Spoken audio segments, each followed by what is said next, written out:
പിതാവിന്റെയും പുത്രന്റെയും പരിശുദ്ധാത്മാവിന്റെയും നാമത്തിൽ ആമേൻ. ഹല്ലേലൂയ, ഹല്ലേലൂയ, ഹല്ലേലൂയ.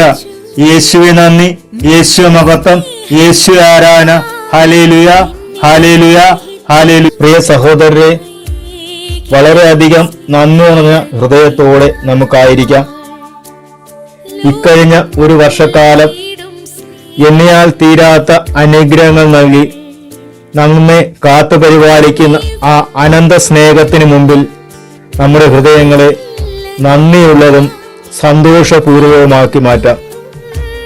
ഹബക്കൂക്ക് പ്രവാചകന്റെ പുസ്തകം 3-ാം അധ്യായം 17 മുതൽ 19 വരെയുള്ള വാക്യങ്ങളിൽ ഇങ്ങനെ പറയുന്നു: അത്തിവൃക്ഷം പൂക്കുന്നില്ലെങ്കിലും മുന്തിരിയിൽ ഫലങ്ങളില്ലെങ്കിലും ഒലിവുമരത്തിൽ കായ്കൾ ഇല്ലാതായാലും വയലുകളിൽ ധാന്യം വിളയുന്നില്ലെങ്കിലും ആട്ടിൻകൂട്ടം ആലയിൽ അറ്റുപോയാലും കന്നുകാലികൾ തൊഴുത്തിൽ ഇല്ലാതായാലും ഞാൻ കർത്താവിൽ ആനന്ദിക്കും.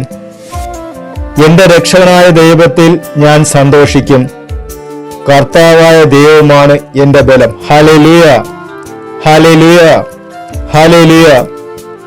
വീണ്ടും പുതിയ നിയമത്തിൽ ലൂക്കായുടെ സുവിശേഷം 1-ാം അധ്യായം 46-47 തിരുവചനങ്ങൾ ഇങ്ങനെ വ്യക്തമാക്കുന്നു. അവിടെ പരിശുദ്ധ അമ്മ നമ്മളോട് ഇങ്ങനെ പറയുന്നു: എന്റെ ആത്മാവ് കർത്താവിനെ മഹത്വപ്പെടുത്തുന്നു, എന്റെ ചിത്തം എന്റെ രക്ഷകനായ ദൈവത്തിൽ ആനന്ദിക്കുന്നു. ഹല്ലേലൂയ. വീണ്ടും പൗലോസ് അപ്പോസ്തലൻ നമ്മോട് ഇങ്ങനെ പറയുന്നു. 1 തെസ്സലോനിക്ക 5-ാം അധ്യായം 16 മുതലുള്ള തിരുവചനങ്ങൾ: എപ്പോഴും സന്തോഷത്തോടെ ഇരിക്കുവിൻ, ഇടവിടാതെ പ്രാർത്ഥിക്കുവിൻ, എല്ലാ കാര്യങ്ങളിലും നന്ദി പ്രകാശിപ്പിക്കുവിൻ. ഇതാണ് യേശുക്രിസ്തുവിൽ നിങ്ങളെ സംബന്ധിച്ചുള്ള ദൈവഹിതം. ഹല്ലേലൂയ, ഹല്ലേലൂയ, ഹല്ലേലൂയ. നമുക്കറിയാം, ഹബക്കൂക്ക് പ്രവാചകൻ പഴയ നിയമകാലഘട്ടത്തിൽ ജീവിച്ചിരുന്ന ഒരു പ്രവാചകനാണ്. അദ്ദേഹം തന്റെ ജീവിതത്തിൽ നേരിട്ടിരുന്ന പ്രതിസന്ധികളും വെല്ലുവിളികളും വ്യത്യസ്തമാണ്. ആ പ്രവാചകൻ ആ കാലഘട്ടത്തിലാണ് ജീവിച്ചിരുന്നത്. അതിൻ്റെതായ ജീവിതശൈലിയും ആത്മീയ ദൈവിക അനുഭവങ്ങളുമാണ് അദ്ദേഹത്തിന് ഉണ്ടായിരുന്നത്. വീണ്ടും പരിശുദ്ധ അമ്മയിലേക്ക് വരുമ്പോൾ, രക്ഷകന്റെ അമ്മ എന്ന നിലയിൽ പരിശുദ്ധ അമ്മ കടന്നുപോയ സഹന വഴികൾ വ്യത്യസ്തമാണ്.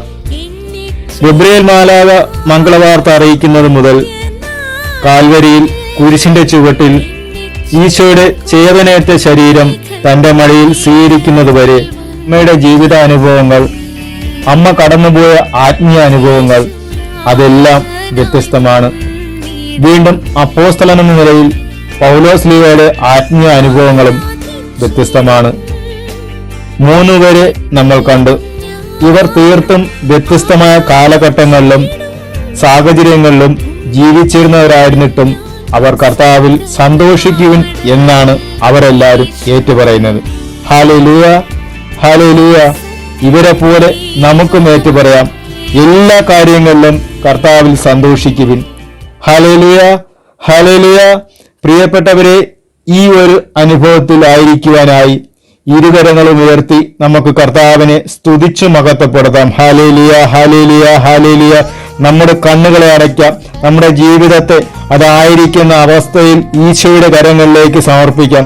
വ്യത്യസ്തങ്ങളായ ജീവിതശൈലിയുള്ളവരും ആത്മീയ അനുഭവങ്ങളുള്ളവരും വ്യത്യസ്തമായ ജീവിത പ്രശ്നങ്ങളിലൂടെ കടന്നു പോകുന്നവരുമായ നമ്മുടെ എല്ലാ ജീവിത അനുഭവങ്ങളെ വ്യക്തിപരമായി ഈശോയുടെ കരങ്ങളിലേക്ക് നമുക്ക് സമർപ്പിച്ചുകൊണ്ട് ഇരുകരങ്ങളും ഒരിക്കൽ കൂടി സ്വർഗത്തിലേക്ക് ഉയർത്തി കർത്താവിന്റെ യേശുവിന്റെ നാമത്തെ സ്തുതിച്ച് മഹത്വപ്പെടുത്താം. ഹല്ലേലൂയ, ഹല്ലേലൂയ, ഹല്ലേലൂയ, ഹല്ലേലൂയ, ഹല്ലേലൂയ, ഹല്ലേലൂയ, ഹല്ലേലൂയ, ഹല്ലേലൂയ. പരിശുദ്ധാത്മാവേ, പുതിയൊരു ശക്തിയിലുണരാ കൃപ നീ ചൊരിയണമേ. പുതിയൊരു ജനനം നൽകും പരിശുദ്ധാത്മാവേ, പുതിയൊരു ശക്തിയിലുണരാ കൃപ നീ ചൊരിയണമേ. പരിശുദ്ധാത്മാവേ, എന്നിൽ നിറയണമേ, നിറഞ്ഞു കവിയണമേ, കവിഞ്ഞു